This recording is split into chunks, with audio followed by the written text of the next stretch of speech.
Welcome to TWitWoW, the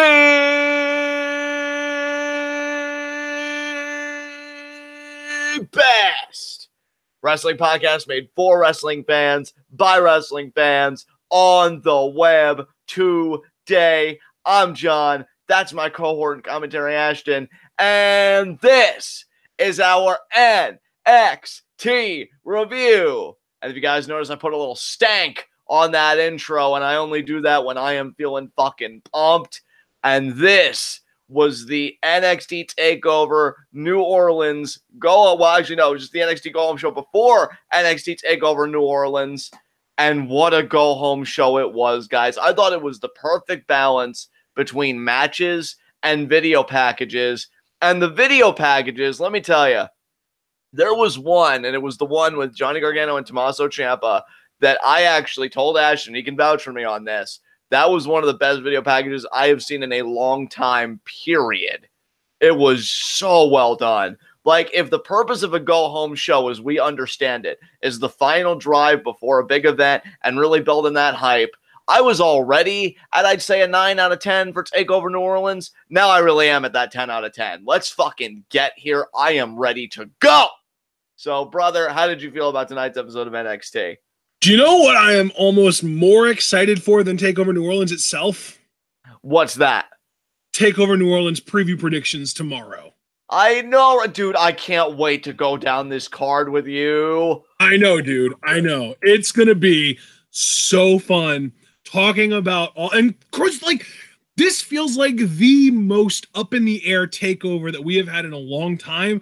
Because a lot of the wins and losses and people that are going to be winning matches and walking away with titles is going to be determined by who WWE is calling up the following week. Yeah, because it's the post-WrestleMania shows afterwards, like, oh god, the aftershocks of Mania. And this TakeOver. Yeah, that's what I'm saying. And like, this card is so stacked. Like we said at TakeOver Philadelphia that was the best TakeOver that we'd seen since our evolution. They upped themselves as far as how good this card looks already. Oh, yeah. On paper, this looks like the best possible NXT TakeOver card that you could put together, given the resources at your disposal. I will say there is one match that I really wanted us to get that it doesn't look like we're going to be getting, that I'm kind of disappointed by. Which is? Zelina Candice. Oh, yeah, you did want that match, and yeah, that isn't going to happen because Zelina's focus is, of course, keeping the title with Andrade.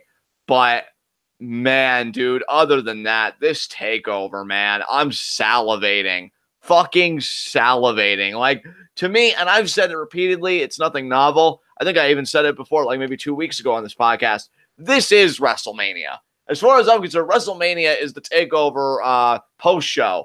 You know? Like, god damn, man, I am so stoked for this. So let's WrestleMania is the TakeOver post-show and the post-Mania Raw pre-show.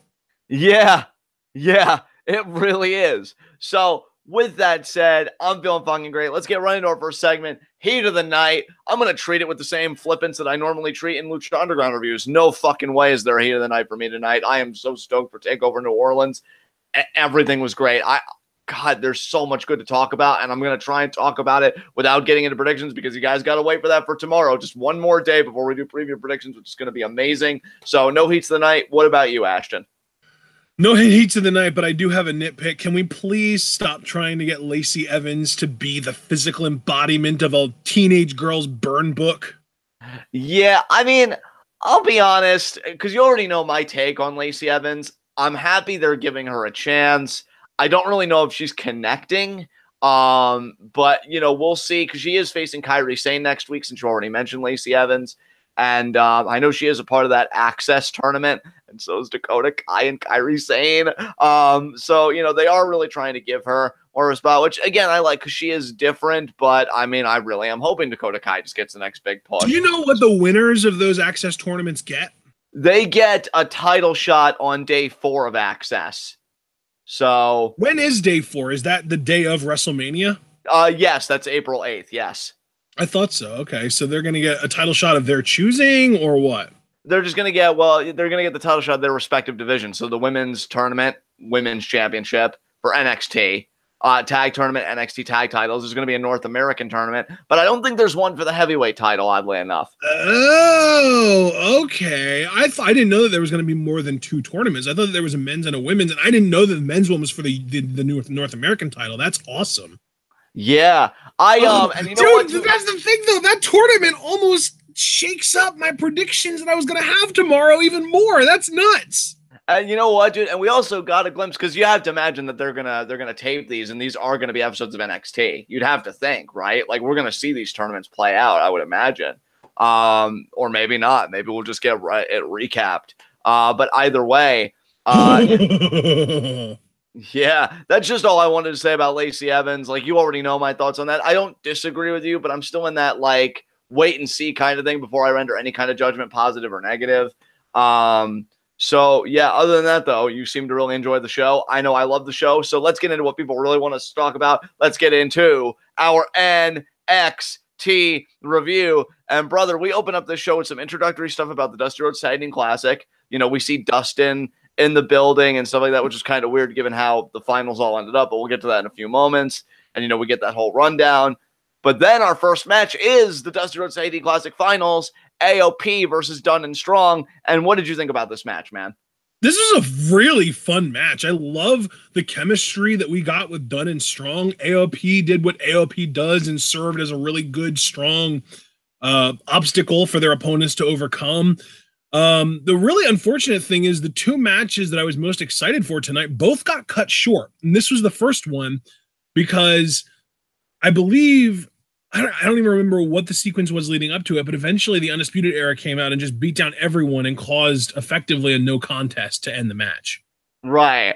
And I gotta be honest, you know I love Adam Cole, baby. And I've kind of been hot and cold with Kyle O'Reilly as far as Johnny Scumbag goes. But, like, they're not only wrestlers, but you could tell, like, they are passionate wrestling fans. Did they really think this was going to work?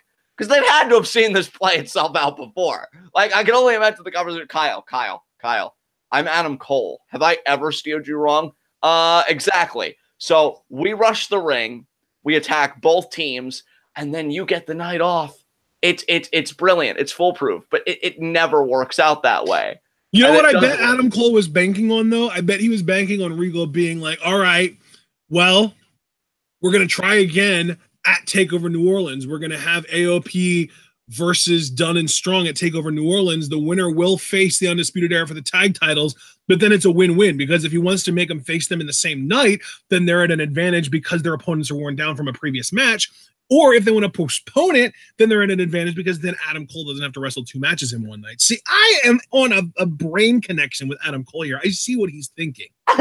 Of course. Even if it didn't necessarily work to the way he wanted it to work, that's definitely what his thought process was. And I wholly support his thinking. I mean, first of all, I wouldn't expect a review. Second of all, I'm kind of relieved his plan failed because this shows that Adam Cole is a fallible being like the rest of us. So maybe I shouldn't feel so bad that he doesn't respond to my text messages. But backpedaling a bit, I enjoyed the tag match as well. I gotta be honest, man. I am really digging the chemistry between Strong and Dunn, like more than I thought I would. It's so good. It is so good. Like, I didn't think those two would complement each other as well as they have. But it's really been working well for them. And again, like, I hate to drag AOP, but their best matches really are when they're in there with quality, in-ring workers. It's so funny because I feel like, and I love Pete Dunne as a heel, but I feel like Dunne doing everything next to Roderick Strong when they're doing their tag sequences makes Roderick Strong look more athletic than he really is, just because of like Roderick being this great athlete and like he does this crazy jumping flying knee strike while Dunn just does a drop kick. Like Dunn's just like keep it simple, only do what's necessary, and Roddy's just like, no, fuck that. He's eating my kneecap. Yeah, right. Dude, they're so good. And then the bitter end, that double team that they do, that's great. So yeah, I loved it. And then of course the heel tactic, we already kind of touched on that. And then of course Regal makes the announcement that it's going to be a triple threat, not only an NXT tag title match, but a match for the cup. So like winner takes all kind of thing. between Undisputed Era with Bobby Fish out. We get Adam Cole competing twice in a takeover against. It's everything I've always known I wanted. Right, though. It's like, well, what is the perfect takeover card, guys? Hear me out. Adam Cole in every match. I know, right? It's like, guys, hear me out here. What if Adam Cole is in every match? Ooh, but yeah, I mean, if that's the perfect takeover card, this is the closest we've ever come and probably will ever come to having that. Yeah, it's the closest we've ever come in more ways than one. Right? I was thinking the same thing. But yeah, guys, you can tell the energy's high. Like, I am so happy that I am in this kind of mood compared to the mood I was in last week because of the fucking Street Profits and shit. But yeah, really fun opening match with no conclusion. But you know what, though? That just makes you even more excited for the takeover. See, that's when I can appreciate a non-finish, when it's a sleight of hand. It's like, oh, well, we'll give you a tantalizing TV product, but we won't let you climax because that's for our big shows. And I can appreciate that. That makes sense to me. So yeah, that's pretty much that segment. What did we get after this, brother? After the opening segment, we got a recap of William Regal's North American Championship announcement last week. And we got little individual, like 5-10 second promos from all 6 competitors. The general themes, I'm going to just do like a run through of the general themes. EC3's whole thing was that he was going to climb rung by rung to where he belongs, which is at the top of NXT. Right. Killian Dane said that he was going to make people victims of chaos. Sullivan just talked about how he was going to, destroy everyone. Adam Cole's whole thing was that no one deserves it more than he does. Ricochet was less about winning and more about just showing people what he's capable of. And Velveteen Dream is just amazing. And one of the lines that he said that really resonated with me was, just think about it, listen for it, and new. And I just got goosebumps because he's just so fucking good. Dude, I don't even want to talk too much about this because I know I'm going to get like swept up in the passions, and I really just want to unload all my passions for tomorrow when we do preview predictions. But needless to say, this was great. This was great.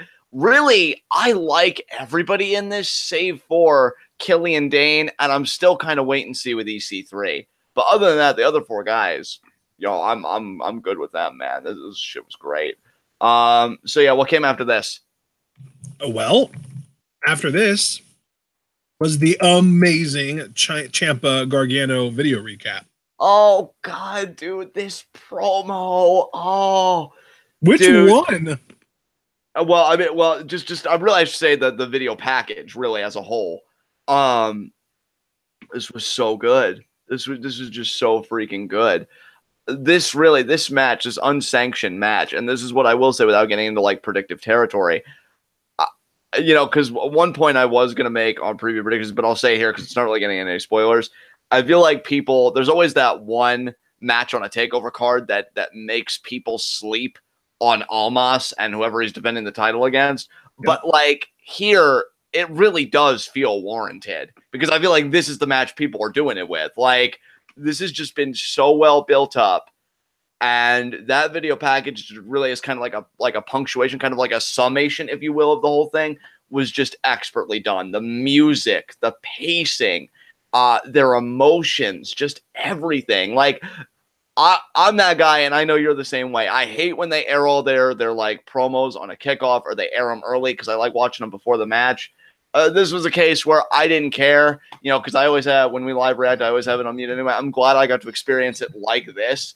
This was just so well done. And the video team, at Full Sail, I don't know if they've got students working on it because I know they do internships and shit. I don't know who the fuck did this. They most likely do, considering I'm pretty sure Full Sail is like a media-based school. Like they teach people like how to do mass media and like that kind of stuff. Well, I will say this. If it was like a bulk of students, 1, you all deserve a fucking A. Second of all, I hope for whatever jobs you go for in the future, you add that shit to your portfolios because goddamn. And 3, thank you, because that was amazing. But I feel like I've spoken enough.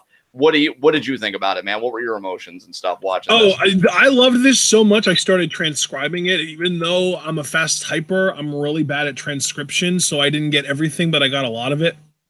So the first thing that I wrote was about how Gargano said, "Why I saw you at," and this was great too, because they went all the way back to DIY and they showed that moment at TakeOver was it TakeOver Chicago, I want to say, where where Gargano shoved Ciampa out of the way, the ladder shot from the AOP, and he takes it instead, and they lose in the ladder match. And then afterwards, Gargano and the big turn happens, and Ciampa and I wish they would have done a better job of kind of refocusing the audio so that you could hear Ciampa's voice better. But he turns to Gargano on the ramp and he says, "This isn't our moment. This is my moment." And then he, slams Gargano's face into the Titantron. But like, that's such a powerful moment. And it's all like, it's the whole thing. Like the whole time you're seeing the letters DIY, DIY. And then the first word that Johnny Gargano says is why. So it's like DI, why? Yeah, dude, I didn't even really catch that, but that's a great point. And like, can I just say too, because I noticed in our previews, like we really don't talk about like the build to matches. We didn't really just talk about like, expectations, obviously formal predictions, and then aftermath. So really just to talk about the build now, because I know we won't really do it as much on Thursday.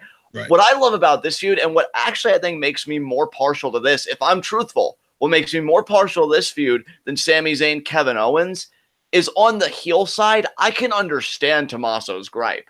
I think he's completely misdirecting it, obviously, which is why he's a heel, because it's not Gargano's fault. But I can understand him being salty. Like, he showed the tweets, like, when people were thinking, oh, you could just replace me, that it's not about me, it's about Johnny. Like, it actually feels like it's grounded in something more relatable and more real, rather than just Kevin Owens. Isn't that what every great heel character is made out of, though? Because yeah, absolutely. I feel like every great heel character is a good person who has to go through adversity that they handle in the worst possible way. Yeah, I completely agree with you. I think that's a exemplary definition of what a heel is. And that's what makes Ciampa as incredible as he is. Like, dude, I'm telling you, God, I don't want to give anything away from that either, because that's next Thursday, our 5v5, which is my favorite video series that we do on. Yes! But, like, Ciampa, man, I know I make a lot of jokes, but deep down I do respect Johnny Gargano, and I think it takes two to make a feud, and he has done damn fine. But Ciampa, man, so fucking good.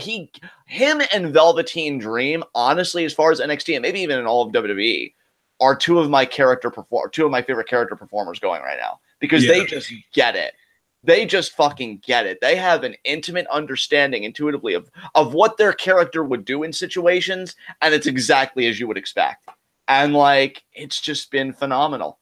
Absolutely phenomenal. I mean, there are so many matches on this TakeOver card that I would say not only could be match of the night for this show in a self-contained setting, but could be the best match in the entire weekend as far as, like, WrestleMania and stuff is concerned. And this match is one of them. And this video package, man, was a freaking splooge fest for me. I'm going to find this, and I'm going to watch it again, because goosebump inducing, man. And you know what? Like, who said that? I think it was Dominique Adams. That transition with Gargano and Ciampa with the emoji signs at the end gave me chills. This match, dude, I know, right? Especially because Gargano was talking about how, like, you might kill me, but as a symbol, I will never die. That was some Batman shit, man. Well, I had the same freaking thought, dude, right? Oh my God. I love that you and I, the ESPN is so strong tonight, apparently. But yeah. I mean, we basically just share the same mind at this point. It's not anything new. I know. I really don't have any vacancies anymore. So, but yeah, dude, so good. Like no vacancy would be a good name for a ska band. Yeah, there you go. That'll be our retirement, our own little ska band. But yeah, what came after this, bud? All right. Well, after this, we got our second match of the night, Kairi Sane versus Vanessa Bourne. Not too much of a long match. It wasn't bad. Tell you what, though, Vanessa Bourne's theme song is freaking badass. I love her theme song. And Kairi ended up hitting a rope-hung double stomp and then her insane elbow to pick up the win over Vanessa. I know, she did so well in this match. Oh my God. I love her. It just makes me so happy. And yes, she wins with the insane elbow. And it looked gorgeous. And her double stomp, I mean, fucking take notes, ADR. That's how you do a double stomp, you shit stain. And oh God, she's so loving and pure. Protect her at all costs. But yeah, solid match. Really just show what Kairi could do. I'm curious if Vanessa Bourne will ever evolve, because, like, I don't think she's nearly as bad as Dana Brooke, but I do feel like she could go down as like a Dana Brooke light, where like the best thing is the theme. And I'm really hoping that isn't the case. You know, I always like secretly root for everybody, unless you're Natalia or Nia Jax. I'm always rooting for you two to fail.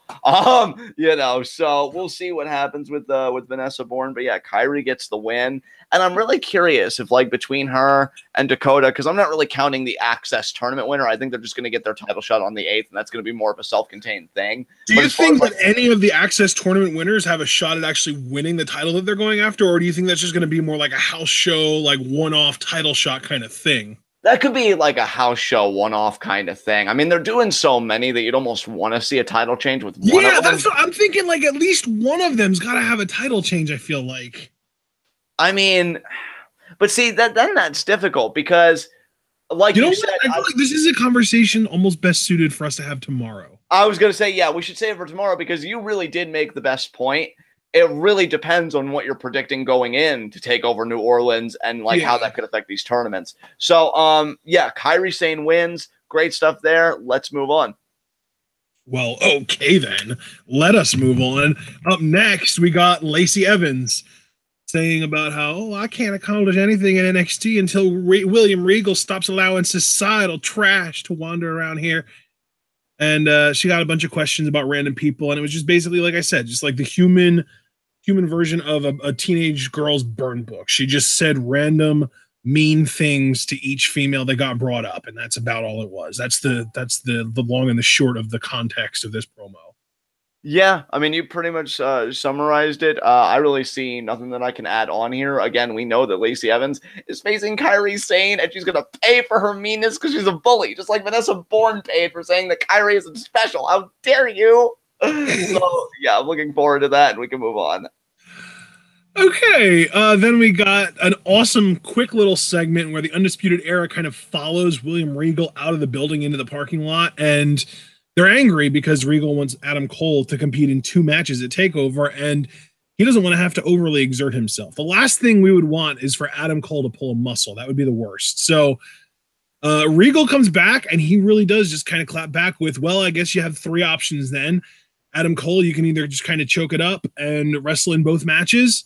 You can only wrestle in the North American title match, in which case Kyle O'Reilly has to defend the tag titles on his own. Or you can drop out of the North American title match and help Kyle O'Reilly to try and defend the tag titles. But that choice is up to you.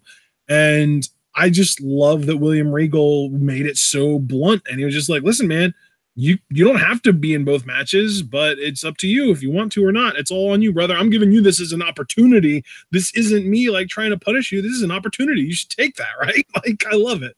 William Regal is easily my favorite general manager in WWE. And honestly, it's not even close. Yeah. I mean, technically Daniel Bryan's a general manager, but hopefully that role won't last past Sunday. Right. But even then, though, if I'm truthful, even if like we didn't get Daniel like getting cleared and all that stuff, I'd still go with Regal. God, this really is the weirdest timeline. 2 of the best technical wrestlers in the world are general managers in non-wrestling roles, basically. I know, right? Because like I love that he has like a minimal presence on the product, but when his presence is felt, like that's just it. Like it is felt. The shit he says matters. And oh God, segments like this kill me because again, we're gonna save it for tomorrow, but we got some really great ideas and thought processes in chat. And if this tag title match was taking place on an episode of NXT and it wasn't like a takeover, we'd have this discussion now, but we're going to save it for tomorrow. So let's just move on before I can entertain myself. It's really hard, man. It's hard on episodes like these, but again, I know, dude, because the thing is, takeover is just one of the, it's so stacked, man. Like it's hard to keep it compartmentalized and only talk about stuff that happened tonight and try to put in effort to not spoil anything that you're going to be predicting to happen on Saturday. Yeah, because again, like our chat, that they've just took that segment and they're like, oh, it could mean this and this. And I'm like, I love the enthusiasm and I want to unpack it. It's just this isn't the place to do it. Okay, so here's what I want our chat to do. All right, everyone, I want you to listen to me. First of all, like the video because you haven't done that yet. But second of all, remember to stay, or well, you don't even have to stay. Just remember to come back tomorrow night at 8 p.m. Eastern time. That's 7 p.m. Central, 6 p.m. Mountain Time, 5 p.m. Pacific. If you're in the UK, it's a little later. It's 1 a.m. tomorrow night. If you're in France, it's 2 a.m. I don't know any other time zones, or at least off the back of my hand, but hopefully that helps, guys. Remember to like the video and remember to come back tomorrow night at 8 p.m. because it is going to be a really fun preview predictions tomorrow night, and I am really excited for it. So me too. Oh my God. I know, man. I know it's so hard to just keep ourselves contained, but yeah. All right, let's move on, man. Let's just keep talking about stuff. All right. So then we got another great video package featuring Aleister Black and Andrade Cien Almas. Yeah, you know what? I like again, loving everything about it. So conflicted right now. I know, dude. There's so much I want to say, but I can't. Fuck this. I love this, but Gargano's and Ciampa's video package was infinitely superior to me. Like, not that Andrade and Aleister haven't done great stuff. I mean, Andrade's training video on YouTube, and I can speak about this because it's up and it's there. That was fucking great. I loved it. I love everything about his title reign. And Aleister, like, I know me and Brandon were kind of playfully teasing each other today because I posted that video and I'm like, Aleister has no chance. And Brandon's like, oh, you're funny, John. So I really can't wait to interact with them during live reactions. But no, like, Aleister's Aleister. Like, he's got a implying you'll be doing anything while that match is on other than marking out to it happening. I know, right? Like, I'm just going to be splooging everyone. I'm going to be like Randy on that internet episode of South Park. Oh, it was a ghost. So, yeah, like... Aleister is great. Like, Aleister is Aleister. But the reason why I keep emphasizing Andrade is, again, like, I still feel like because he's surrounded by such extraordinary talent, people can sometimes take him for granted or sleep on him. I feel like he's like legitimately one of the best wrestlers in the world, and he doesn't get nearly enough credit from nearly enough people. He really I'm glad that you said that, man. Thank you for having my back on this. Because like if I had to rank the best overall performers in the WWE, like in the entirety of the WWE main roster, NXT 205, whatever, he would probably be in my top 5. Right. Like, I think number 1 would still probably have to be AJ. And then, like, I think rounding out the top 5 would be, like, Cena, Rollins, Balor, and Andrade. Like, that. Maybe not even Balor. Balor probably doesn't even belong in the top 5 anymore. Maybe even, like, Adam Cole would be there instead of him. Like, he would probably be number 2 on that list. Maybe 3 behind Rollins, but even that's, like, I'm questioning it at this point. That's how good he is. Yeah, dude. And it's like, again, I don't blame people for fawning over Johnny or like they're all amazing and brilliant and this and that. But the reason why I consistently go up to bat for Andrade is 1, because obviously I'm biased and I will admit that all day, every day. And that's another thing. I'm so glad Paul in chat pointed this out. Andrade was allowed to cut his promo in Spanish and they subtitled it. Thank you. Please keep that on the main roster when you call him up. Yeah, I had people even messaging me saying, John, like, I want Andrade to speak like this. And I agree, because see, that's another thing too. Like, when I did a big Andrade thread, I say because I know I've done multiple of them, but there was one where I talked about his promos and I'm like, I even feel like people are shortchanging him on the mic, because if he speaks in his native Spanish and they subtitle him with his body language and everything, you can't say he can't cut a promo either. Yeah, that's the thing. Like, he's so impassioned and he's got such great delivery that even if I can't necessarily understand what he's saying, I can read it so that I know what he's saying. I love his promos. And dude, to bring it full circle, because we initially talked about like the recapping of Black versus Almas, that training video, like, he speaks with such conviction. I'm going to humiliate you for disrespecting her, for disrespecting me, and for disrespecting the championship. Like, this is a heel champion that gets shit done that's fucking believable to me. And I love it because he's believable without looking like a Braun Strowman or a Brock Lesnar or any of those types. Like, he's just believable because he's fucking good, and not in that Dolph Ziggler way either. Like, objectively fucking good. Yeah. Like Hypothesis even said, sort of like Pentagon's promos, I think there are more people that don't understand Spanish that absolutely adore Pentagon than there are people that do understand Spanish that adore him at this point. Like, he's got over in the States. It's unbelievable. Yeah, like, I can't wait for this match. And again, like, I understand people really like ecstatic about Gargano and Ciampa, but again, just a cautionary thing: don't sleep on this main event, because I think Andrade, and especially because you know what else would make that even more special, dude, is if they kept doing the thing where he would speak Spanish and they would give him subtitles. And even if they even in arenas, they could put subtitles up on the Titantron, and then you could just put them at the bottom of the screen on TV. So you could just kind of do both so that everyone understands what he's saying. Or you know what would be even better, because I'm pretty sure they show what people are seeing on television up on the Titantron in the arena anyway. So you could show the subtitles up there with that context and everyone would be able to still see him and stuff. And like, the beautiful thing is, if he ever turns face and he has like this horrible, like terrible heel opponent that he's going against, if he ever decides to actually say something in English, that's going to get the biggest reaction. Yeah.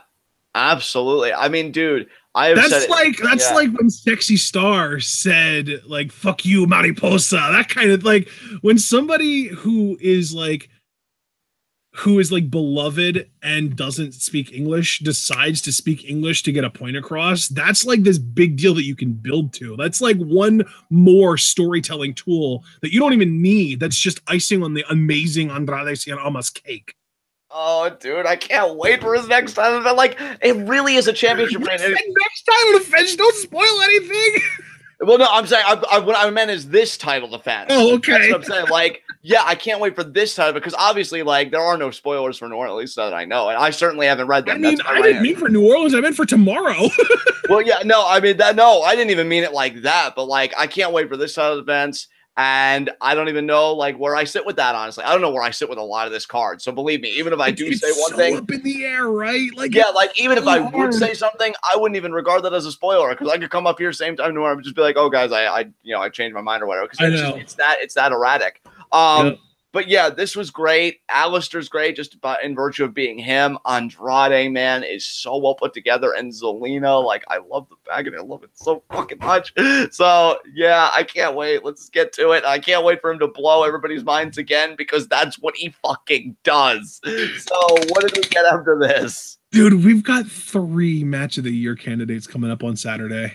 Oh my god, I can't wait, dude. I can't wait. I feel like people are only looking at it as there's only going to be one because Gargano Ciampa's had this huge buildup and stuff, but there are 3, like, legit, because that North American title match is going to be fucking nuts. Yes, it is, dude. Was that segment next, by the way? Lars and Killian? No, it wasn't. Next was the recap of Shayna and Ember's confrontation from last week, and then Ember's promo. You know what, though? I don't even hate on this. Like, I know, right? Ember's promo here was good. I'm so happy for her. Yeah, it's like, oh, I like that Ember. Some people could say that it's kind of like White Knight-ish in a way, but you know what, though? She is that pure babyface, so it makes sense. Like, oh, Shayna bullied a coach, the type of people that, mold us into the, superstars of the future. And when I'm NXT Women's Champion, I represent NXT in and out of the ring.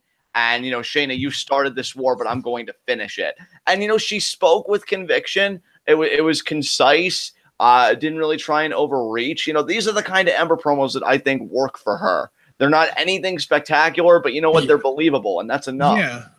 And that's the thing too, is like, me, I'm the furthest thing from the type to White Knight for somebody that I don't think has it. That I'm the first person to call somebody out for a piece of work that I don't think is super good. Even if I like them as a person, like, I call people out for not great work if I don't think that it's up to their standards all the time. And this was Ember's, well, I won't say best just because I don't remember all of them, but this is one of her best promos that I can remember. Yeah, I completely agree with you. I feel like this is the kind of promo I've really been waiting for in a way from her. And I really... Hypothesis said it's only White Knighting if you're trying to get laid. That's not necessarily false. No, yeah, that's not even wrong. You're not wrong. But the thing is, like, I feel like people on the internet a lot will White Knight even when there's no shot. Yeah. And it's just virtue signaling, basically. Yeah.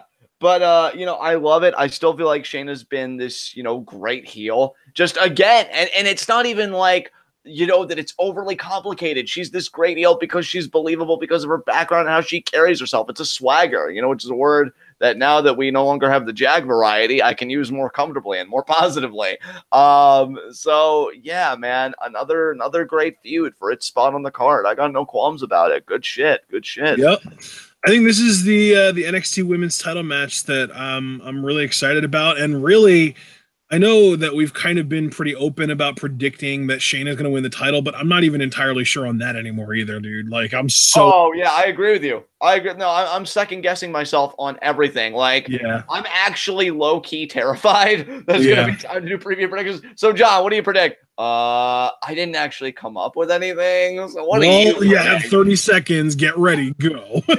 Oh God, 30-second hot seat. The trauma. The trauma. But no, it's all over again. yeah, I know, right? But no, man, I totally understand where you're coming from because I feel like WWE has done that before where it's like, oh, we've got this monster character, but they don't always consume everything right away.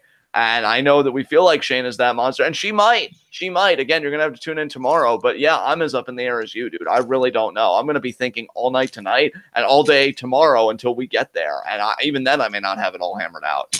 Or you might say something. That's probably what's gonna happen. I'm gonna have this thing and be like, okay, Ashton, here's my argument. Yeah, that's really good, bud. But okay, I'm going to take this needle. I'm going to cause a pinprick in it, and then I'm going to watch slowly the air go out. Then you're going to change your mind at the last minute and go with what I say. So, and then we're both going to be wrong because every time you change your mind to go with what I say, we end up being wrong. Yeah, some goddamn Zen teachings. You shouldn't have gone with me in the first place, you dick. But no, that's why I can't wait for preview predictions. Like, this is probably the most excited I've been for preview predictions in a long time. And you know what? I'm even really excited for WrestleMania preview predictions on Friday too. But if we're talking about which show I'm more excited about, it's obviously TakeOver. But if you're talking about which preview predictions I'm more excited about, it's a toss-up for me. I'm that excited about the WrestleMania preview predictions. Yeah, man, I agree with you, man, because that should be interesting. If for no other reason, I don't know if you'll get like a rant or two out of me, or maybe even not. Maybe it'll just be like, oh yeah, this is Mania, and this is what they could have done better. But yeah, I think it's more just because this is going to be our first opportunity to really talk about the build to WrestleMania. Because I feel like we're going to just kind of treat each match as like a past, present, future kind of thing, where we're going to say, we're going to talk about the build up, then we're going to talk about the match and predict the outcome, and then what's going to happen to the performers after the match. You know what I mean? Right, exactly. Yeah, man. But that's what I'm excited about because we really, now that we don't talk about Raw and SmackDown on a weekly basis, I have a lot more to say when we get to that preview predictions. Yeah, and especially given the more structural changes that we know are taking place after Mania, yeah. I think that raises some interesting possibilities too that I've been thinking about to talk about on WrestleMania preview predictions. But for really, that, structural changes and personnel changes because the shakeup's coming too, hopefully. Yeah, and believe me, like there are things that I've been thinking about that you guys are gonna have to wait till Friday to get my brain vomit on that. But in the meantime, God, all this tantalizing also has that negative effect of I'm tantalizing myself with this shit. I want to fast forward time. But what did we get after this? We got the announcement, Kyrie versus Lacey next week, but then we got to our main event, Lars Sullivan versus Killian Dane. Yeah, I mean, honestly, dude, I really don't have much to say about this match. The match isn't the important thing. It's what happened, like the extracurriculars that went down while the match was still going on. Yes, because at one point, Lars, I'm assuming he's like going for his headbutt, and Killian Dane meets him there. He ends up headbutting Lars, and they both fall to the floor, and then Velveteen Dream comes out. Oh my God, I can't wait for Thursday. He comes out. He gets on the top rope. I feel like he's going to do a purple rainmaker to the outside. I'm about to lose my fucking shit, dude. But then who shows up but Adam Cole, baby? Dude, we got so much Adam Cole in this show. Like, he was on this show thrice. First of all, that's got to be your cutest TWitWoW moment of the year so far for me, that you said thrice in that kind of voice. Second of all, I'm assuming that you were in like perpetual pitching tent mode for most of the show, given the, I won't say excessive because that would imply a negative connotation, but with just so much Adam Cole on the show. Vitamin C, baby, for Cole. And yeah, him and Velveteen Dream staring each other down, that was a match I never knew I wanted. And then I see it, and I'm like, oh my God, the universe has attained its final form. After that, EC3 comes out, probably masturbating to how wealthy he is. And then he's like, wait a minute, the poor people, I've got to get in on this. And, he starts having words about how I'm the 1% of the 1% of the 1% of the 1%. And then Killian Dane and Lars Sullivan, they recover and they get in. But of course, who's the fucking showman? Who has to get the spotlight on him because he's that damn good? Ricochet, who gets in. And he even has his theme music play. Dude, I popped. I know you heard it because I had my mic on when it happened, but I popped so hard when Ricochet's music hit. Yeah, and then he comes out and he does like the springboard. It's funny too because like as the 5 guys in the ring were staring at each other, I was like, "Come on, Ricochet, come out!" And then I saw like the lights start to go, and I was like, "Yes!" Yeah, dude, his squeal, like, my God, man. And you know what? That's funny because I feel like we just even like previewed for ourselves WrestleMania weekend, because if there is one thing that I think will be on point, it's definitely our live reactions. Like, I can't fucking wait for them for New Orleans. And even WrestleMania, whether good or bad, I think some gems are going to come out of both of those shows. And Ricochet just doing his pose and then looking up right at Adam Cole. And Adam Cole's more or less like, what the fuck? So Adam Cole had this look on the face like, who the fuck is this job? Like, are you seriously staring at me and occupying my breathing space right now? Listen, your eyes are producing rays that are invisible to most that I can feel penetrating my skin, and I don't appreciate it. Well, I mean, my skin, you are going to cause blemishes. Please avert. I mean, because isn't it true that Adam Cole's skin is sacred? So I don't blame him for his disdain. Exactly, and it's very sensitive too. So, look at you. Baby powders before every match. Oh my God, look at you with the factoids. And what I love best about this segment, I was telling Ashton, and then Ashton exclaimed, everything! And I'm like, yes, everything. But one thing I really loved, it was just a stare down. I know! No physicality. Nobody touched! It was gold!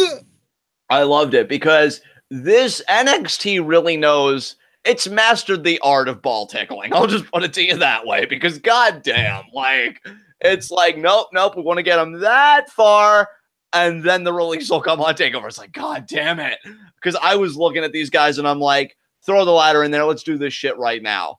And, you know, like, I know you and I feel a bit differently about the North American Championship. Like, you know, I love it because it's got that old school feel. And I know you said, like, aesthetically you would have swapped. I think you said you would have swapped out the plates for, like, silver plates, if I'm not mistaken. Yeah, that's all I would have done, because if you think about it, I once I thought about it, I realized that I actually do like the decision to go with the red strap, because the only color that all 3 major North American countries' flags have in them is red. But there's another color that's also in all 3 major North American countries' flags, and that's white. And you don't want to have just pasty white anywhere on your titles. So silver is the next best thing. Yellow isn't in the Canadian flag or the United States flag, come to think of it. Right. Like, that's like the, you know, gold is like the shiny version of yellow. Silver might as well be the shiny version of white, even though it's really the shiny version of gray, but it's close enough to the point that I think yellow or gold wouldn't look as good and wouldn't make as much sense as silver in this sort of situation. Yeah, I know. I completely understand where you're coming from, but why I even bring that up, like, I just picture especially the guys that I want to win, which I'm not even going to get too much into that because then I might misslip. And again, you got to wait till tomorrow. But I think about those guys wearing that championship. And, oh, I just get goosebumps, man. I can't wait for this. Like, I know, dude. We've waited for NXT to debut a new title for so long, like that mid-card title. And yet this is just everything we could have wanted. And I'll be honest with you, every time I thought about them, this has more than exceeded my expectations personally. Like, I just, you know, from what they're going to do with it to who could be the inaugural champion, like, I'm happy, man. I'm happy. I can't complain about it. That said, man, that was NXT. I've got nothing else to say. I just, oh God, I can't wait for preview predictions. And then, like, preview predictions, I think, like, will hold me over enough until Saturday. But then I know when Saturday comes, I'm gonna be like, come on.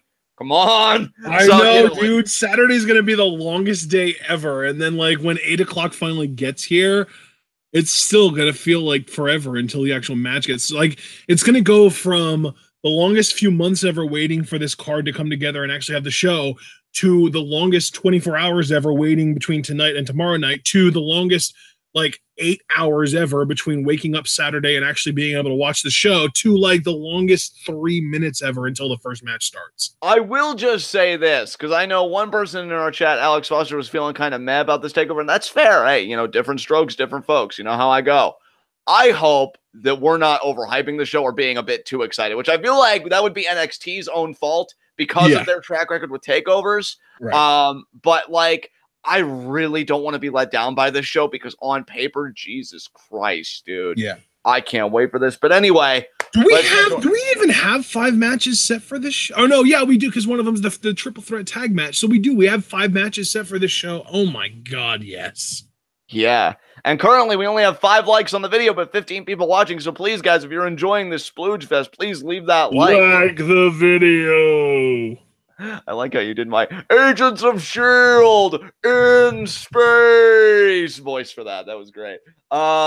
Shh, all right. Spoilers for season 5, John. Come on. Oh, I'm sorry, man. I'm sorry. But yeah, high spots and low shots. Let's see here. Low shot. God, who do I not? Oh yeah, Vanessa Bourne. I'll just keep it simple because my mind is totally on Thursday. I can't even really give this much thought. So Vanessa Bourne, my low shot. Lacey Evans is mine. Fair enough. High spot. You know what? I'm gonna do a dual high spot.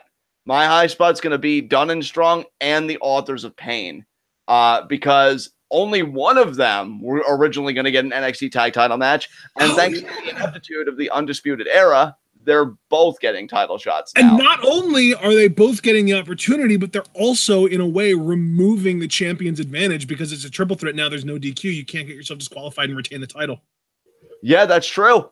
That's true. So yeah, they really dug a hole, man. I can't they lucked out. Yeah, I was gonna say. I can't wait to talk about whether or not they'll dig themselves out of that hole tomorrow. But yeah, it's kind of tempting to give my low shot to the Undisputed Era now, but I can't possibly blaspheme Adam Cole. I mean, sure you can. I mean, it's not like you're gonna combust, right? If you do it, I might just. Fair enough. Who's your high spot, man? My high spot? Oh, well, as you know, Adam Cole was on this show, so naturally he gets that. But my honorary high spot, my secondary high spot, I'm going to go ahead and just give that to Ember Moon because she did have a solid promo tonight, and I'm looking forward to her match on Saturday. You know what? I really like that, man. I commend you for that. I reward improvement. You're adorable. Let's see. My high spot. Wait, you already gave your high spot, didn't you? Actually, yeah, you're right. You're right. I did have a co-high spot. So yeah, you're good on that. God, yeah. See, I'm telling you, my mind's elsewhere, man. With that said, do you have any concluding remarks about NXT? I don't think so. All right, neither do I. So with that said, guys, this has been NXT. This has been TWitWoW.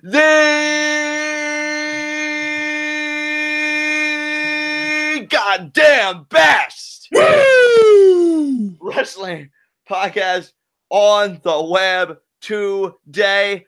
I'm John. That's my cohort and commentary action. Guys, please comment, subscribe, and like the video. The more likes you leave, the more likely we are to be the top search result for NXT reviews on YouTube. And when you're the best at what you do, the top is the only place that you belong. Please leave that like. You already know, guys, in the description box is all of the media that Ashton and myself and TWitWoW is affiliated with, both of our Twitter handles and the TWitWoW Facebook. And the other two things I just want to go over very quickly. The Teespring, we have Scum Squad merch. We have a Scum Squad mug to collect the tears of fucking plebs, because that's the best way to start the day. We have Scum Squad stickers. We have a Braun Strowman, I'm not finished with you t-shirt, which you may want to wear for Mania weekend when he takes on the Bar. And whether or not it'll become tag team champions, we'll talk about that on Friday. We have an Emma Real Face of the Women's Revolution t-shirt. She's killing it elsewhere. I know she's currently in the Women of Honor tournament, being the best version of herself that she can be. So yeah, guys, we have all kinds of merch. Next thing is the Patreon. We did great this month with the Patreon, so much so that we're doing Progress Live reactions again every Tuesday. I want to thank you guys so much again for that success. I had Storyteller West come in my DMs, and he was like, oh, dude, I got my live reaction. So, like, things are happening on the Patreon, guys. Like, people are making moves. Our patrons are just the most incredible group of people, and you can be a part of that. Now, how can you be a part of that, you might ask? It's a very simple step, really. At minimum, you donate $3. What does $3 get you? It gets you Discord access. Discord access allows you personal access to Ashton and myself, as well as the most hardcore TWitWoW fans. We watch Raw together. We watch SmackDown together. We just check in on each other and talk on other days of the week. I know I was on the Discord a little bit today talking with Asia, Bullet Club versus The Shield. So it's just a great little gathering hub for, TWitWoW's fans and Ashton and myself. I think it's a really cool place. Bunch of amazing people. You'll want to be a part of it. We got a bunch of different tabs too. We do wrestling talk. We do general talk. We'll probably have the Game of Thrones tab active again when the final season premieres. That's probably next year though, from what I understand. So just all kinds of tabs. It's a great place. And when you continue with those $3, the formula I always like to do is imagine if you just keep your $3 going for 10 months. 3 times 10 is 30. You cash that in for a live reaction to a 3-hour show. I'm noticing what's very popular lately is a lot of people like to do a live reaction and review combo. All the logistics for that are in the Patreon, so check that out. Now, guys, to really close, because I want to go through this, I'm going to run down the next few days. Not the whole month, more or less, but just the next few days that are really pertinent. Tomorrow, we go live at 8 p.m. Eastern Time with TakeOver preview and predictions. I mean, we've been splooging about it all video. I can't hype you guys up any more than what we already have. Be there. You're not going to want to miss this. I want to share the hype with all of you guys. Friday at 9 p.m. Eastern Time is going to be WrestleMania preview and predictions. It is a 7-hour show, a colossal motherfucker. So we're going to have a lot to talk about there, breaking down all the matches, the build, etc., etc., etc. So that's 9 p.m. Saturday, 8 p.m., TakeOver New Orleans, live reactions.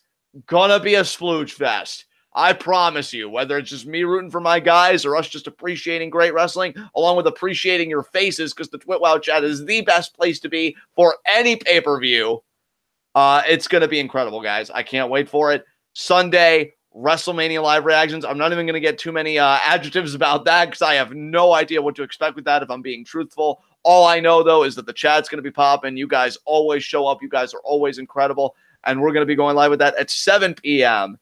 Eastern Time on Sunday. Monday, post-WrestleMania Raw live reactions that begins at 8 p.m. Eastern Time. We all know that the post-WrestleMania Raw and SmackDown are bigger and usually better historically than WrestleMania itself. And I mentioned post-WrestleMania SmackDown. That's going to be Tuesday, also at 8 p.m. Eastern Time. Hopefully the shows are amazing. So, yeah, that's the next several days, guys, is preview and predictions for TakeOver New Orleans, preview and predictions for WrestleMania 34, live reactions to TakeOver New Orleans, live reactions to WrestleMania 34, and then live reactions to both the post-WrestleMania Raw and SmackDown Monday and Tuesday, respectively. And on Tuesday, I should also mention, since we're already talking about it, that will be Progress Chapter 11. That'll be at 3 p.m. Eastern Time. So you're getting 2 live reactions in one day. That's amazing, guys. So stack next few days. And then really going into the future, Thursday, April 26th, Q&A. I want to say that's number 22 at this point. We've done a shit ton of Q&As. YouTube, Twitter, Facebook, Discord. That's where you should submit all of your Q&A questions. I have a pinned tweet dedicated to gathering your questions. It is April 4th currently. You have over 3 weeks to get your questions in. That's still plenty of time. Don't let it come down to the wire. I should know. Procrastination never works, kids. Do your work early. Get your questions in. You're up to 4 questions per Q&A. You can divvy up the questions however you want. I know there are some people that know that Ashton's a big-time, football aficionado and fan. So they'll ask him, oh, Ashton, what do you think about the Cleveland Browns drafting this position in the draft this year? Do you think they could really use it? So they could ask him that question. You guys know I'm the more nerdy type. Oh, hey, John, did you check out this anime and would you be interested in it? I'll answer a question like that. Most people do general wrestling questions and ask both of us because they like getting the 2 perspectives for the price of 1 question sort of deal, and that's fine too. It's Q&A. It's a deep-seater. It's a fun one. Get your questions in. That's all I can think to do. God, I'm exhausted. I'm going to go faint now after we go off the air, but until then, guys, TakeOver Premium Predictions tomorrow, 8 p.m. Eastern Time. Tune in and peace out.